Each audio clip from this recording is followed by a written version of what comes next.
Hi, I'm Shantae, and you're watching Shake It Up with Shantae. Thank you for tuning in. If this is your first time, welcome, and I thank you so much. If you've been here before, welcome back, and thank you as well. Today I'm going to be showing you guys how I make my corn casserole. It's so many names for this recipe and so many different ways to make it, but I'm going to show you how Shantae makes her corn casserole.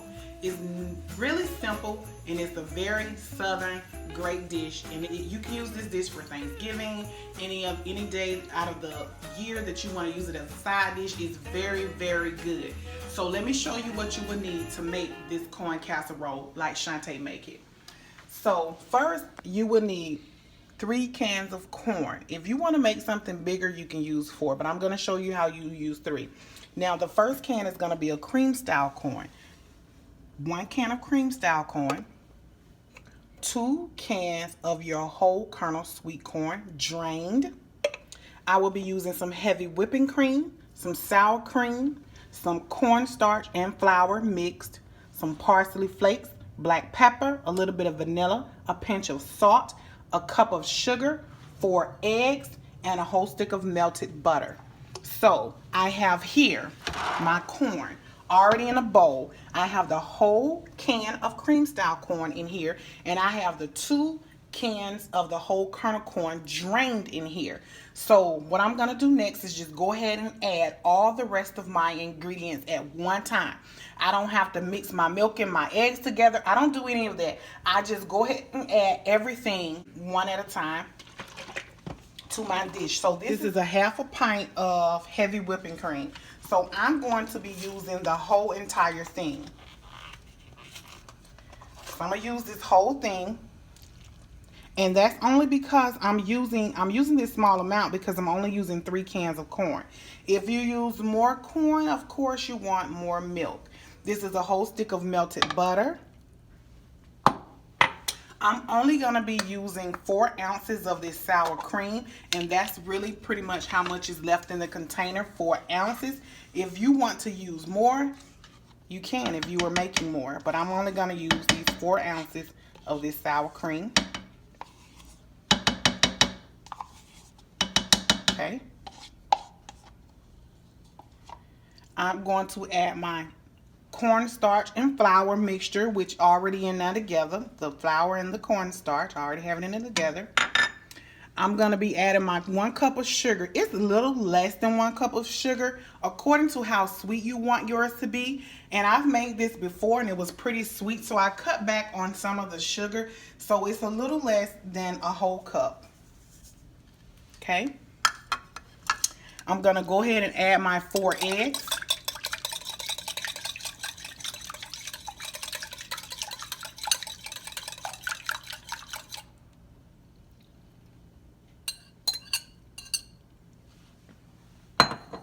Okay, that's my 4 eggs. Let me just kind of put this to the side real quick. And then I'm going to add a pinch of salt. You just want a little dab of salt. Just a pinch of salt like that. That's about a teaspoonful. Put as much black pepper as you want. I like black pepper, so that's how much black pepper I'm going to use. I'm going to use about a tablespoon.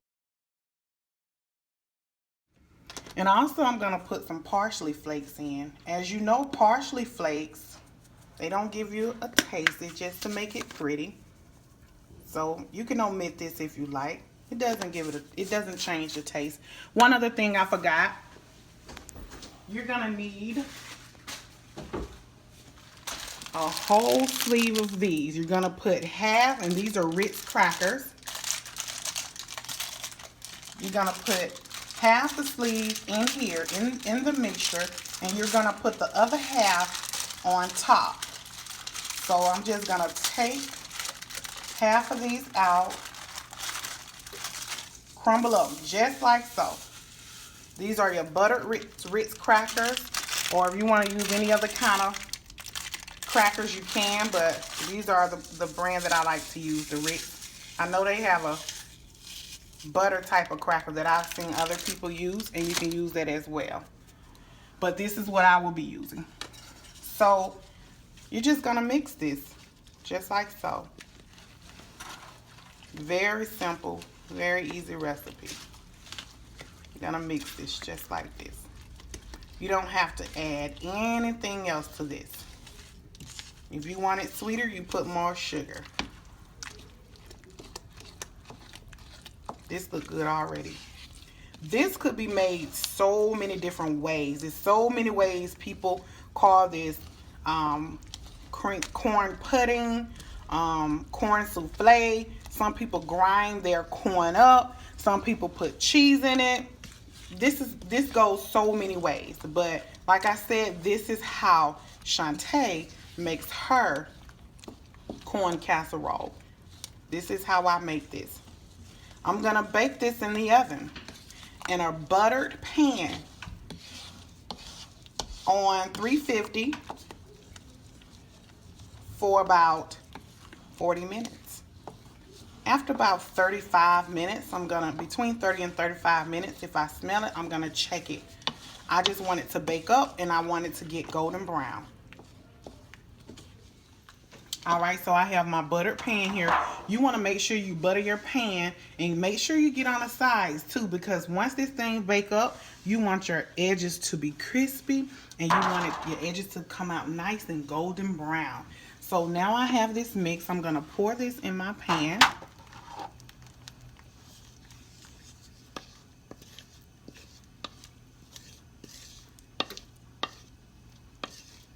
All right, get all of that goodness out of there. All right, so I'm gonna bake this, which I already have my oven preset on 350. I'm gonna bake this in the oven for about 40 minutes or so. After about 35 minutes, I'm gonna come back to check on it. All righty. All right, you guys, this is my corn casserole. It has been out the oven now for probably about 15 minutes. I let it cool down a little bit so that it can set. You see that it's a nice golden buttery brown. You see my edges are nice and brown, and it did cook for every bit about 40 minutes or so. So now, oh, and one thing else, I didn't add the extra half of the Ritz crackers to the top. I didn't need to, because as a matter of fact, I kind of forgot. So once I thought about it, I said, well, my top is kind of browning up really crispy and nice like I like it. So there wasn't a need for me to add. If you see there's a need for you to add, then add. If not, then omit. But I'm going to go ahead and scoop me some of this out of here. It's been out the oven, like I say. Ooh, it's still hot. For about 10 or 15 minutes.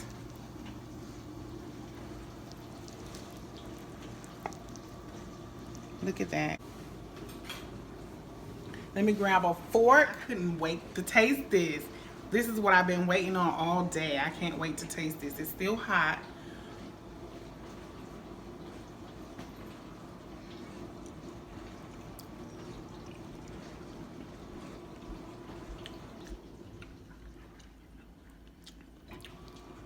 It's so creamy.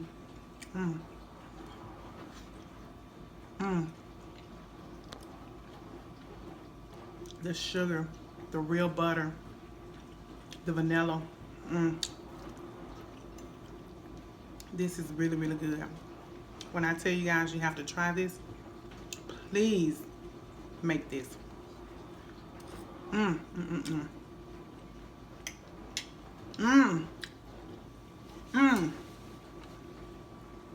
Shante, you have done it again. If you've enjoyed this recipe, go ahead and subscribe if you have not done so. Give me a thumbs up and don't forget to hit that notification bell so every time I upload a video, you'll be notified. Until next time, I'll see you guys later. Bye.